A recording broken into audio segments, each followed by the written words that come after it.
All right, welcome to your wake up drill part 2. In part 1, we discussed what your drill was going to be for this morning before you could quit playing pool.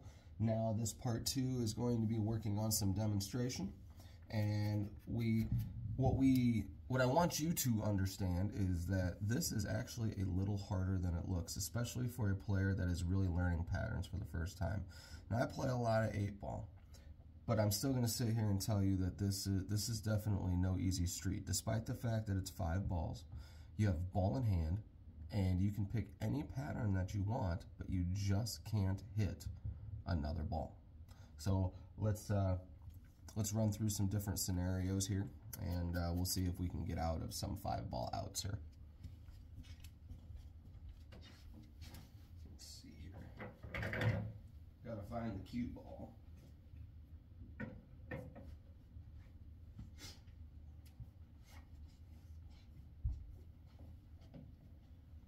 Okay, so let's just start with the 7. Okay, so if I run the 7 here, we need to have a plan. Okay, but if we don't have a plan, we can't have a plan B. We can't just walk into a scenario not knowing what's going to happen. So here's what I'm going to try to do. I'm going to try to go from the 7 to the 15. I'm going to shoot the 7 in the side. I'm going to roll up. I'm going to try to play the 15 in the side. And I'm going to roll up and I'm going to try to play the 5 in the side. Depending on my cue ball controls, whether or not I follow that run out or not. But we have to have a plan as we start to learn this game. That's how we know to put our cue ball in specific places. So let's see what happens. Recognize again in this drill that you can shoot a ball in any pocket. This is called a back door. It's called plan B. So in the event that I roll too far, I'm going to have the 5 ball in the corner. In the event I roll further than that, I may have the 5 ball on the side.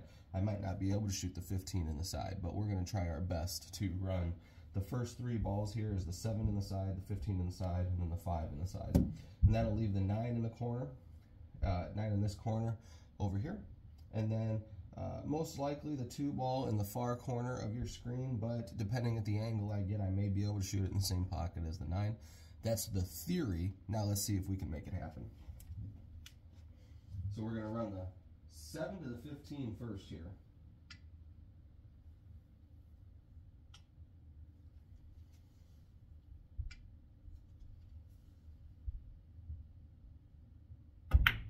Uh-oh, missed the first time.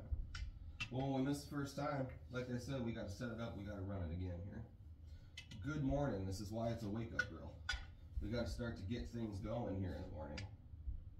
All right, take 2.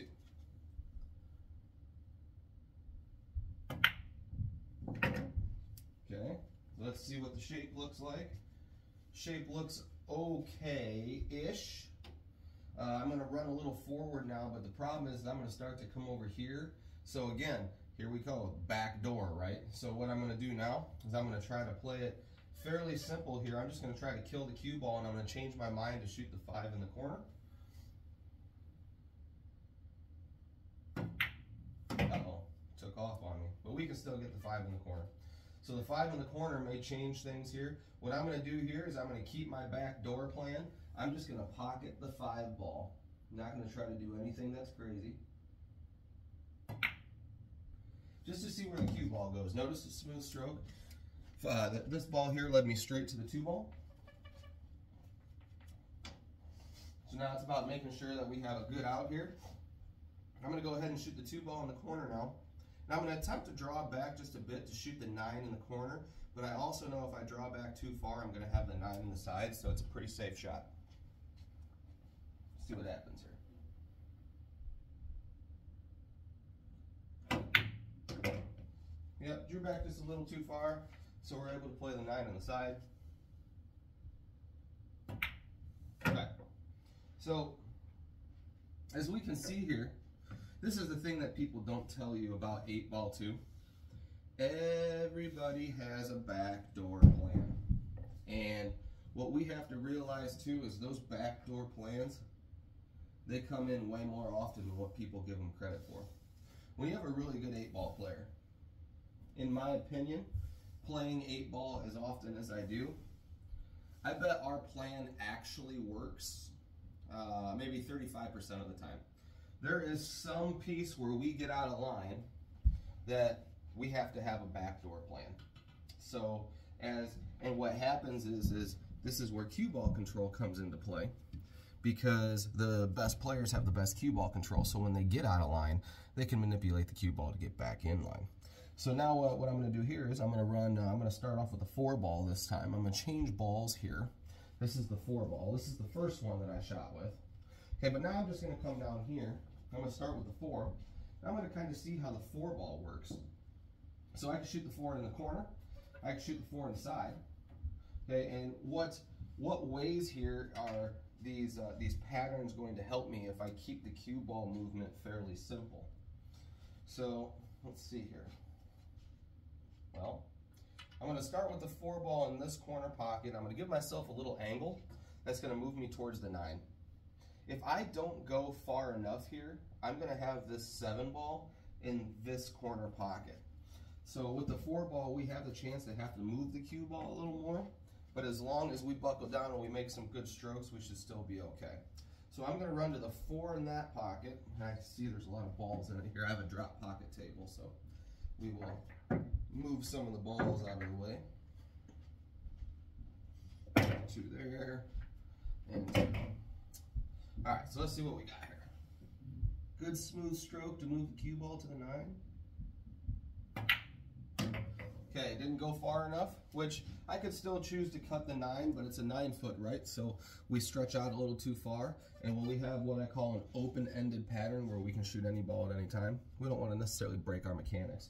So I'm going to change my mind, and I'm going to go to the 7. 7 is the same deal. From the camera, I hope you can see that I have some angle that's coming this way. So what I'm going to do here is I'm just going to move this ball, and I'm going to move it this way, and I'm going to let the cue ball decide whatever ball that I'm going to shoot next, whether it be the 5 or whether it be the 2. I'm just going to make a good stroke at a medium speed, and we're just going to see what happens.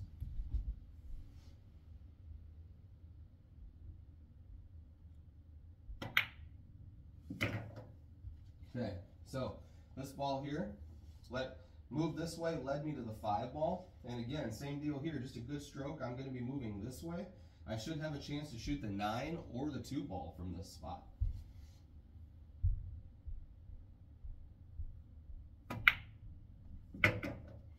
Okay, so now what it's going to come down to here, are you right or left-handed? Okay, if I'm a left-handed player, I'm probably going to take the 2 ball here, because as you can see, I can bring the cue stick over the table here. But if I'm right-handed, now I got to stretch. So right-handed players, we're probably going to come over here and we're probably going to take the 9 ball. So what I'm going to do here is I ask myself here, the cue ball wants to roll, so where does it want to roll? Well, if I hit this ball up here, the cue ball wants to roll towards this rail. Well, that's not going to really put me in a good spot, because once it hits here, it's going to start to come back this way. The shot's going to be a little difficult. So I'm going to put a touch of left-hand spin on this, just so when the ball hits this rail up here, it wants to start to come towards me, and that's going to open this angle up to where I'm going to be able to shoot the 2 ball in this corner pocket. So a touch of outside spin, which in this case is left-hand spin. Here we go. Just a little bit of left.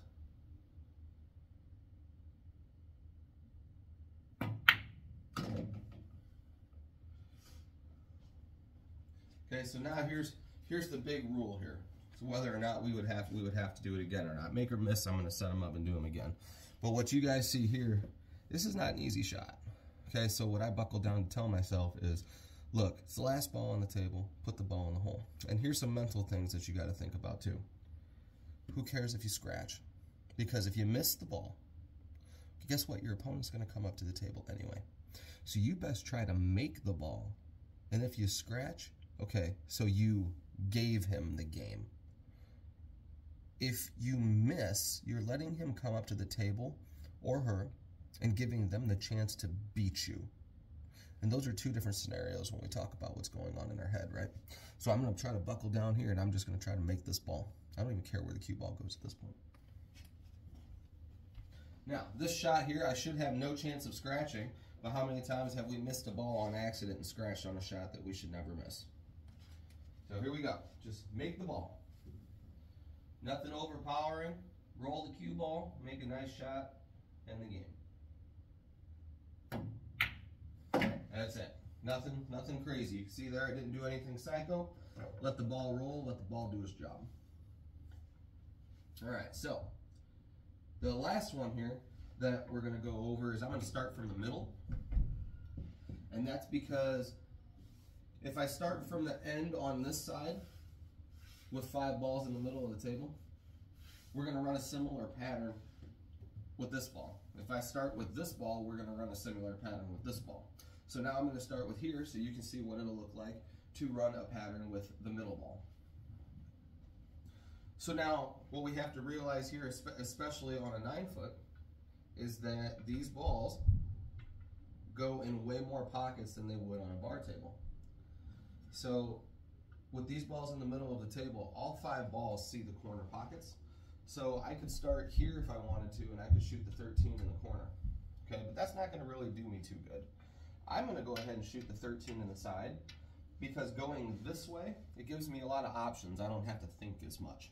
I'm going to go this way, and then the 5 ball could go here, the 10 ball could go here, and if I go even further than that, the 7 ball can go here, and the 1 ball can go here. So I'm going to roll forward. I'm just going to kind of see where the cue ball takes me. So here we go.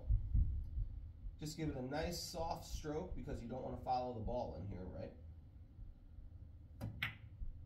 Okay, so the ball moves forward. Now, this gives me multiple opportunities to shoot to multiple different balls. Some players will say that they like to commit, and what commit means is they're not going to set the cue ball straight up to go straight in. They're going to set it one way or the other. So what that means, let's set up another shot. Instead of putting the cue ball here and shooting straight at the ball, they may put the cue ball over here a little bit, so now they're going to have to cut the ball, which is going to take the cue ball this way. They're committing to these 2 balls. They're committing to this side of the table. Same thing if I move it this way. Okay, now if I move it towards your screen, the cue ball is going to want to go away from the screen, which is now committing to the 5 ball and the 7 ball. But I like shooting in the middle here because now I can commit to all 4 balls, okay? So now, here we go. Okay, so the cue ball gets out there. Now I can shoot whatever ball I want here. So now it becomes what's most important. So as I'm shooting here, what I see is if I shoot one of these 2 balls, I'm going to come off the rail here and it's going to start bringing me back towards the middle of the pool table. And when I'm going this way, I can shoot this ball here, I can shoot this ball here, and this ball here.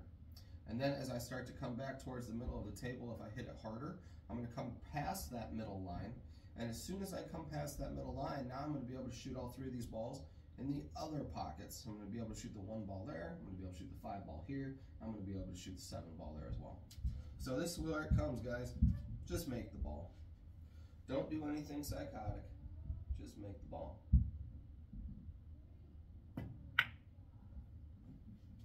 Okay. So now I have 3 shots left.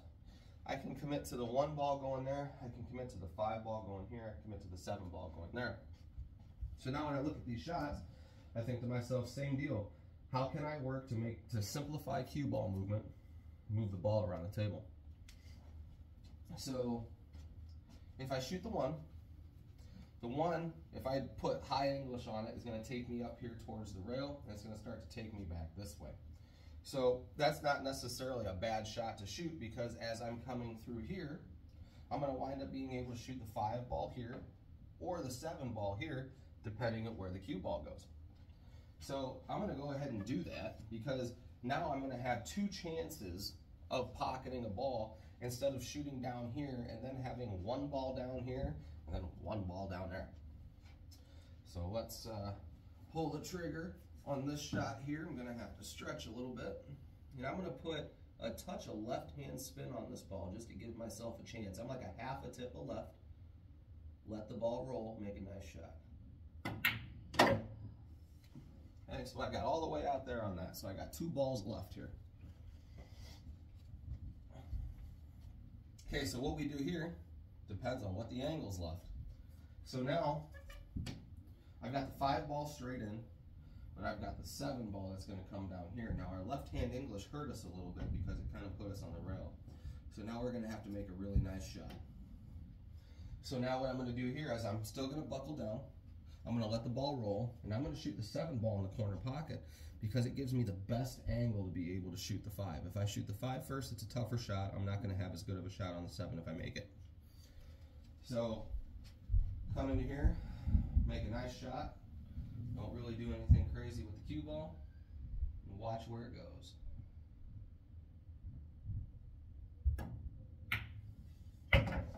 Okay, cue ball came off really nice. Since we're playing on a 9-foot here, I say that we probably shoot the ball to the side pocket because we don't really need to shoot the length of the pool table. So now we make a nice cut.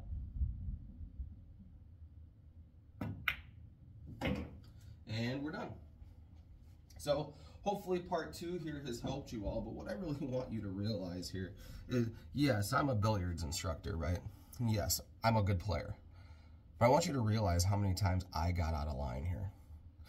I want you to realize that in a sense, as long as you're playing patterns in a specific way, getting out of line is actually engraved in our minds as a good player. We don't necessarily expect to get pinpoint when we're playing a pattern game as much as people think. We play in zones. We play in a much bigger area. Okay, so it's not about necessarily getting it on the dime. It's more about getting it on the $50, if that makes sense. Something that's larger. Okay, so we plan our runouts and we plan our patterns to get more to a $50. You might see some players, I know I'm a player, I use my hand. When I walk up to the table and I really want to pinpoint a leave, I'll put my hand on the table. And what my hand represents is where I can be. Now, when you think about it, I want you to think about this here. If I grip, I can grip 3 balls in my hand comfortably. So that means with my hand being flat on the surface, that means I have a cue ball diameter of 3 balls that I can get my cue ball into. So why work to get pinpoint when I can work to a specific area? You see there's more margin of error there. And then we have some people, right? Some people can also, well, can't do it really well, even more so. Okay, I can hold 4 balls with my hand too, but now notice the contortion of my hand. It's a little goofy. So what that represents is the idea of 4 balls is probably too general. This is probably where you're going to wind up hiding yourself. Notice the 5 ball wants to slip out of my fingers, right? So that's being buried behind a ball. Notice the 10 ball as well. 10 ball is barely in my hand as well. But if I remove that and change that, I have control over 3 strong balls. So I want you to think about that. Less cue ball movement is good. Okay, don't be so specific on your leave. Start to create plan B, plan C, and plan D, because I don't care what good pool player tells you that's bullcrap. It's the truth. We're not perfect. We have to have a plan A, a plan B, and a plan C. Hope part 2 helps you, and I hope everybody has a great day.